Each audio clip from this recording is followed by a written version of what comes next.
Karate do association of Bengal Bangla 30 জন বাচ্চাকে national চ্যাম্পিয়নশিপে পাঠালো। রবিবার পশ্চিমবঙ্গ স্টেট ক্যারাটে টিম যাচ্ছে ন্যাশনালে। অনুষ্ঠান হচ্ছে হায়দ্রাবাদে অল ইন্ডিয়া চ্যাম্পিয়নশিপ। তার জন্য প্রত্যেককে 5,000 টাকা স্পন্সরশিপ ও টি শার্ট দেওয়া হয়, আর কোচদের দেওয়া হয় 7,000 টাকা করে।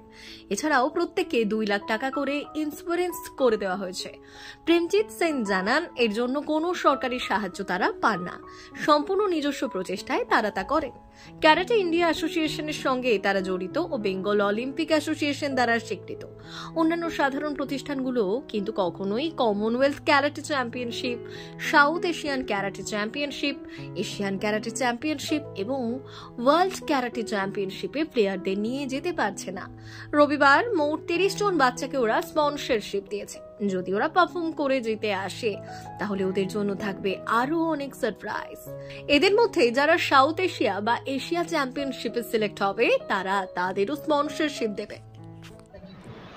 অ্যাকচুয়ালি আজকে আমাদের বাচ্চাদের মানে West Bengal state karate team যাচ্ছে হচ্ছে ন্যাশনালে অল ইন্ডিয়া চ্যাম্পিয়নশিপ হায়দ্রাবাদে, এবং তার জন্য আজকে আমাদের প্রত্যেক বাচ্চাদের 5,000 রুপিস করে স্পন্সরশিপ দেওয়া হলো, টি শার্ট দেওয়া হলো, কোচকে ট্র্যাকস্যুট দেওয়া হলো এবং কোচকে 7,000 রুপিস করে দেওয়া হলো। এছাড়াও 2 লাখ টাকা করে আমরা প্রত্যেক বাচ্চাদের ইন্স্যুরেন্স করে দিলাম। এটা আমরা প্রথমবার না, এটা আমরা প্রত্যেকবার এটা করে থাকি, সো দ্যাট বাচ্চারা ম্যাক্সিমাম বেনিফিট পেতে পারে। পশ্চিমবঙ্গ সরকারের স্পোর্টস কোটা থেকে আমরা টাকাটা পাচ্ছেন দাদা? কোনো হেল্প পাচ্ছেন না তো আমরা কোনো গভর্নমেন্ট এড পাই বা অন্য এজেন্সি থেকেও আমরা স্পন্সর পাই। এটা সম্পূর্ণ আমাদের নিজেদের প্রচেষ্টায়, নিজেদের চেষ্টায় আজকে রাজ্য ক্যারাটে সংস্থাকে আমরা এই জায়গায় নিয়ে যেতে পেরেছি। দেখুন, আজকের দিনে সব কিছু very easy to understand. Smartphone টিপলেই আপনি দেখতে পাবেন ওয়ার্ল্ড ক্যারাটে ফেডারেশন কার রেকগনিশন পেয়েছে।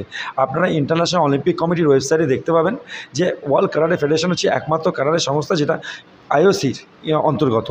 তারপরে চলে আসুন এশিয়াতে, এশিয়ান ক্যারাটে ফেডারেশন, যেটা একমাত্র সংস্থা যেটা অলিম্পিক কাউন্সিল অফ এশিয়ার অন্তর্গত, এবং এরই বডি হচ্ছে ক্যারাটে ইন্ডিয়া অর্গানাইজেশন, এবং তার সাথে আমরা জড়িত। আমরা ক্যারাটে ফেডারেশন অফ বেঙ্গল, যেটা বেঙ্গল অলিম্পিক অ্যাসোসিয়েশনের সাথে স্বীকৃত লাভ আছে, এবং ক্যারাটে ইন্ডিয়া অর্গানাইজেশন। এই হচ্ছে লাইনেজ।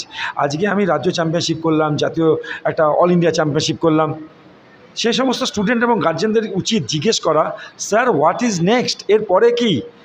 এরপরে তো আমরা কমনওয়েলথ ক্যারাটে চ্যাম্পিয়নশিপ যেতে পারছি না, সাউথ এশিয়ান ক্যারাটে চ্যাম্পিয়নশিপ যেতে পারছি না, এশিয়ান যেতে পারছি না, ওয়ার্ল্ড চ্যাম্পিয়নশিপ যেতে পারছি না। তাহলে আপনি কেন এই সমস্ত টুর্নামেন্ট করছেন? কেন বাচ্চাদের জীবন নিয়ে খেলামেলা করছেন? কারণ এরপরে তো আর কিছু নেই। So that's why we are the official one, we are the recognized people who organize this championship in a regular basis. আজকে কতজন বাচ্চাকে আপনারা টোটাল 30 জন বাচ্চাদের আমরা স্পন্সরশিপ দিলাম। এরপরে আমাদের সাব জুনিয়র আছে, ক্যাডেট আছে, জুনিয়র আছে। প্রত্যেক সময় যখনই আমাদের বাচ্চারা যায় আমরা এইভাবে স্পন্সরশিপ দিয়ে থাকি without taking any help and grant from any agency. It's a non profitable organisation, but where there is a will, there is a way. Surprise প্রচুর থাকবে বাচ্চাদের জন্য। আমরা সবসময় এগিয়ে আসি। বাচ্চারা যদি এখন জিতে আসবে তখন একটা বড় আর্থিক সহযোগিতা আমরা করব, এবং বাচ্চারা যদি এর মধ্যে কেউ যদি সাউথ এশিয়া বা এশিয়ান চ্যাম্পিয়নশিপে সিলেক্ট হয় তখনও আমরা স্পন্সরশিপ দেবো।